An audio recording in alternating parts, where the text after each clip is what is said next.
যেই ব্যক্তি যার কাছে তিনি এই দেনাটা দেবেন আগামীকাল তাকে দেয়া লাগবে, তিনি তার ওয়াইফের সাথে পরামর্শ করলেন। শোনো, কার সাথে পরামর্শ করলেন? ওই ব্যক্তি তার ওয়াইফের সাথে গিয়ে পরামর্শ করলেন যে করণীয় কি, কালকে তো টাকা দিতে হবে, কিন্তু আমার কাছে তো টাকা নেই। আপনার ভালো করে শুনবেন প্লিজ, আমার কাছে তো টাকা নেই, দেওয়ার উপায় কি? তখন তার স্ত্রী বললেন যে চলো তো সারা রাত আজকে কেবল দুরুদ পড়ি। কি করবো সারা রাত? আজকে দরুদ পড়বো। আল্লাহুম্মা সাল্লি আলা মুহাম্মদ, আল্লাহুম্মা বারিক আলা মুহাম্মদ সাল্লাল্লাহু আলাইহি ওয়াসাল্লাম, এরকম আজকে সারা রাত দুরুদ পড়বো। তো তিনি দুরুদ পড়লেন, দুরুদ পড়তে পড়তে ঘুমিয়ে পড়েছেন, ক্লান্ত হয়ে কি ঘুমিয়ে পড়েছেন। ঘুমের মধ্যে তিনি স্বপ্নে দেখলেন যে কেউ একজন তাকে বলেছেন আগামীকাল সকালে তুমি নগর পিতা গভর্নরের কাছে যাবে, মেয়রের কাছে যাবে, গিয়ে মেয়রকে তুমি বলবে প্রতি রাতে সে আমার উপর 1000 বার দুরুদ পড়ে ঘুমানোর কথা, কিন্তু গত রাতে সে 1000 বার পড়ে নাই। মানে এই যে রাত যাচ্ছে, এই রাতে সে 1000 বার পড়ে নাই, সে একটু কম পড়েছে। এই যে কম পড়লো, এটার জন্য তার পেনাল্টি দিতে হবে। আর পেনাল্টি হলো সেই জন্য তোমাকে 1000 দেরহাম যেন তোমাকে গিফট দেয়। কত দেয়? 1000 দেরহাম গিফট দেয়। এটা স্বপ্নে তো তিনি স্বপ্নে দেখলেন, স্বপ্নে দেখে ঘুম থেকে জেগে উঠলেন, উঠে তার ওয়াইফকে বললেন যে এরকম স্বপ্নে দেখেছি, করণীয় কি? আমি গভর্নরের কাছে গিয়ে কথা বলবো? বলে হ্যাঁ যাও, তুমি যেহেতু এরকম স্বপ্নে দেখেছো তুমি যাও। তিনি গভর্নরের দরজা তিনি গেলেন, ট্রু স্টোরি বলছি। এখন গভর্নরের দরজায় তিনি গেলেন, গিয়ে ওইখানে বললেন সিকিউরিটিকে যে আমি একটু গভর্নরের সাথে দেখা করবো। আপনি কে? বলে আমি তো পরিচয় দেওয়ার মতো কিছু নাই, কিন্তু আমি একটু ওনার সাথে দেখা করতে চাই। বলে আপনার নামটা বলেন, গিয়ে গভর্নরকে বলি। বলে নাম হলো এরকম। তো যাওয়ার পরে গভর্নরকে গিয়ে বললেন সিকিউরিটির লোকেরা যে স্যার এরকম একজন লোক, জনাব এরকম একজন লোক আপনার সাথে দেখা করতে এসছেন। বলে নাম কি? বলে নাম এরকম। বলে তাড়াতাড়ি নিয়ে আসো, তাড়াতাড়ি নিয়ে আসো তাকে। তাকে তাড়াতাড়ি নিয়ে গেলে, এখন গার্ড অফ অনার দিয়ে তাকে নিয়ে গেছে, কারণ গভর্নর বলছে তাকে নিয়ে যাওয়ার জন্য, খুব সম্মানের সাথে নিয়ে গেছে। গভর্নর তারা দেখে ভাই বসেন বসেন বসেন। বলে কি এবার বলেন কি জন্য এসছেন? বলে আমি তো কেমনে বলি আপনারে, গত রাতে এরকম এরকম একটা স্বপ্নে দেখেছি, আমার এরকম একটা প্রবলেম আছে, এরকম একটা স্বপ্নে দেখেছি। এই স্বপ্ন দেখার পর আমি ভাবলাম আপনার সাথে এই স্বপ্ন এর কথা আপনার সাথে বলা দরকার।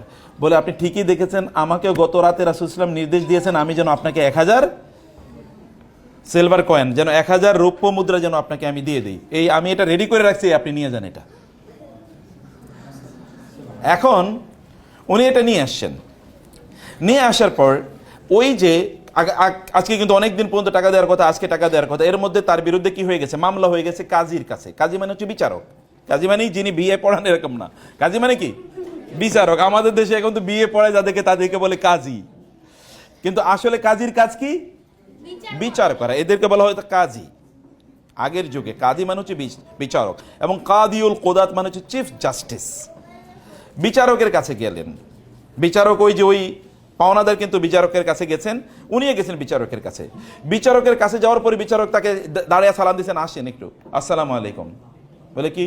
বলে গত রাতে রাসূলুল্লাহ সাল্লাল্লাহু আলাইহি ওয়াসাল্লাম আমাকে নির্দেশ প্রদান করেছেন আমি যেন আপনার 500 দিরহাম দেই, কারণ আপনি বিপদ থেকে যদি আপনি মাপ না পান, আপনার এরকম একটা দেনা আছে, এই দেনা পরিশোধ করার জন্য আমি যেন 500 দিরহাম দিই। আমি টাকা নিয়ে আসি আপনার দেওয়ার জন্য, আপনার পক্ষ থেকে আমি পরিশোধ করব। যেই লোক পাও না কথা, সেগুলো ঘটনা কি? এগুলো কি হচ্ছে? বিচারক টাকা দিচ্ছেন।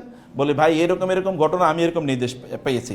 তিনি বলেন আমি আমার টাকা চাই না, আমার টাকাটাও আমি মাফ করে দিলাম। কারণ দেওয়ানা ছিল কত? 500 দিরহাম, কিন্তু 500 দিরহাম তো মাপ পাইছে, কিন্তু এক্সট্রা পাইছে কত? আরো 1500 দিরহাম। রাসূলুল্লাহ সাল্লাল্লাহু আলাইহি ওয়াসাল্লামের উপর কেউ যদি দুরূদ পড়ে হাদিসে এসেছে, তাইলে আল্লাহ সুবহানাহু ওয়া তাআলা তার জন্য দুটো জিনিস করে। Allah ensures two things for him or for her. আপনারা এটা করবেন, আমি ব্যক্তিগতভাবে এটা করি। যদি কখনো বিপদে পড়ে যায় আমি দুরূদ পড়ি। দুরূদ পড়া শেষ বিপদও শেষ, দুরূদ পড়া শেষ বিপদও শেষ। আপনার এক্সপেরিয়েন্স ইট, টেস্ট ইট, জীবনে পরীক্ষা করে দেখেন, পরীক্ষা করে দেখেন। হাদিসে এসে ইদান ইউগফারু যামবুক ওয়া ইউকফা ওয়া তুকফা হাম্মুক, তাইলে তোমার গুনাহ আল্লাহ মাফ করে দেবেন এবং তোমার বিপদ আল্লাহ তাআলা দূর করে দেবেন। যদি বেশি বেশি কি করো? দুরূদ পড়ো। বেশি বেশি দুরূদ পড়লে এমন একজন ব্যক্তি যার উপর দুরূদ পড়লেই বিপদ দূর হয়ে যায়, তাকে ফলো করলে কি হতে পারে চিন্তা করে দেখেন তো, তাকে অনুসরণ করলে কি হতে পারে। আবু হুরায়রা রাদিয়াল্লাহু তাআলা আনহু তিনি একবার আসলেন, তার কিছু খাবার আছে, অথেন্টিক ন্যারেশন। আবু হুরায়রা রাদিয়াল্লাহু তাআলা আনহু আসলেন, এবং একটা ছোট্ট ব্যাগের মধ্যে কিছু খেজুর নিয়ে আসলেন। এসে তিনি রাসূল সাল্লাল্লাহু আলাইহি ওয়াসাল্লামকে বলেন, ইয়া রাসূলুল্লাহ, আমার এই খেজুরের জন্য একটু দোয়া করে দেন আপনি, খেজুরের মধ্যে কি একটু দোয়া করে দেন আপনি।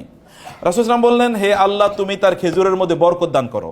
আল্লাহুম্মা বারিক ফি তুমুরিহি, হে আল্লাহ, তার এই যে খেজুরের মধ্যে তুমি কি করো, বারাকা দান করো। তিনি দোয়া করলেন। এই দোয়া করার পর তিনি খেজুরের ব্যাগটা নিয়ে তিনি চলে গেলেন। এরপরে তিনি ব্যাগটা রেখে দিলেন। যখনই খাবারের সংকট হয় তখনই ওইখানে চোখ বন্ধ করে এখানে হাত দেন। হাত দেওয়ার পরে যা খেজুর হয় সেগুলো তিনি খান, এগুলো ব্যবহার করেন, এরপর আবার ওইটা ওইভাবে রেখে দেন। তিনি বললেন, এই ব্যাগটা আমি ব্যবহার করেছি 30 বছর। কত বছর? খেজুর কি 30 বছর ইয়ে থাকে নাকি? খেজুর নষ্ট হয়ে যাওয়ার কথা না? কিন্তু এখানে দোয়া করে দিয়েছে কি, ফু দিয়েছে কি রাসূলুল্লাহ সাল্লাল্লাহু আলাইহি ওয়াসাল্লাম। ফু দেওয়ার কারণে 30 বছর পর্যন্ত তিনি বললেন, আমার যখনই বিপদ হতো তখনই আমি এখান থেকে খেজুর নিতাম এবং খেতাম বা অন্য জায়গায় বিলি করতাম। কোনোদিন এক ফোঁটা খেজুর এখান থেকে কমে নাই, শেষ হয় নাই। কিন্তু ওসমান রাদিয়াল্লাহু আনহু যে বছর মারা গেলেন, শাহাদাত বরণ করলেন, ওই বছর খেজুরের ব্যাগটা নিয়ে আমি বাইরে যাচ্ছিলাম, কিন্তু আমার ওট থেকে খেজুরের ব্যাগটা পড়ে গেছে। এই যে হারিয়ে গেলাম, আর হারিয়ে গেল, আর আমি এটাকে খুঁজে পাইনি। রাসূলুল্লাহ সাল্লাল্লাহু আলাইহি ওয়াসাল্লাম বনু মুস্তালিক যুদ্ধ থেকে তিনি ফিরে আসছিলেন, 1400 সাহাবী তার সাথে। অথবা আপনারা জানেন হুদাইবিয়া থেকে তিনি ফিরে যাচ্ছিলেন, 1400 প্রায় সাহাবী তার সাথে। এর মধ্যে তারা বললেন, হঠাৎ করে তাদের রাতের বেলা তাদের পানি শেষ, এখন তাদেরকে গোসল করতে হবে, তাদেরকে ওযু করতে হবে, তাদেরকে পানি খেতে হবে এবং তাদেরকে কি পানি প্রিজার্ভ করতে হবে, কারণ তারা তো জার্নিতে আছে।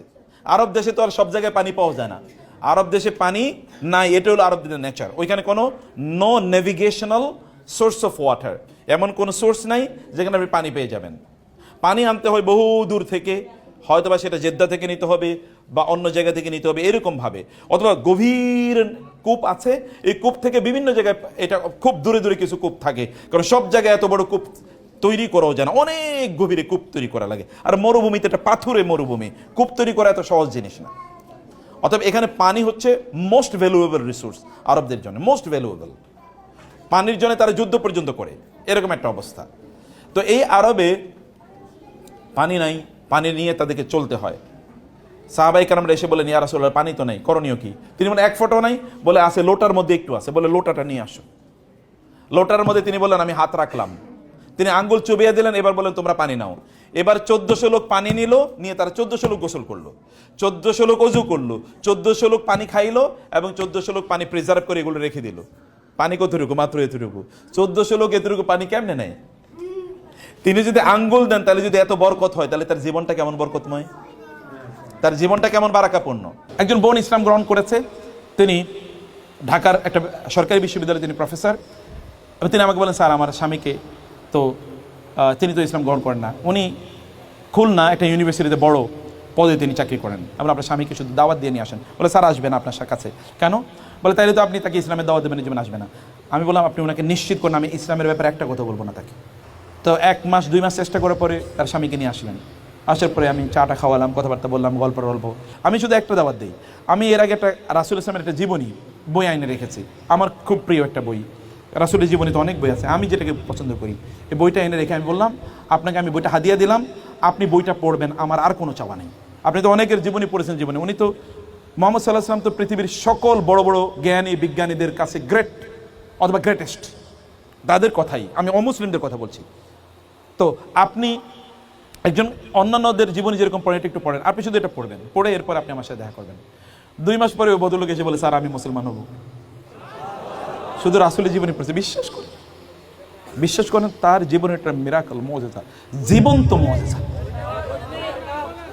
জি, আচ্ছা, বইটার নাম হলো রাসূলে আরবি, রাসূল সফিউর রহমান মুবারকপুরী ওনার বই, রাসূলে আরবি। তো এটা একজন মানুষ যদি সত্যি অর্থে ওপেন মন নিয়ে রাসূলের জীবনী পড়ে, she is bound to follow the prophet সাল্লাল্লাহু আলাইহি ওয়াসাল্লাম। আমি এই দুটো দাওয়াত আপনাদেরকে দিয়ে গেলাম, ইসলামকে ভালো করে বুঝেন এবং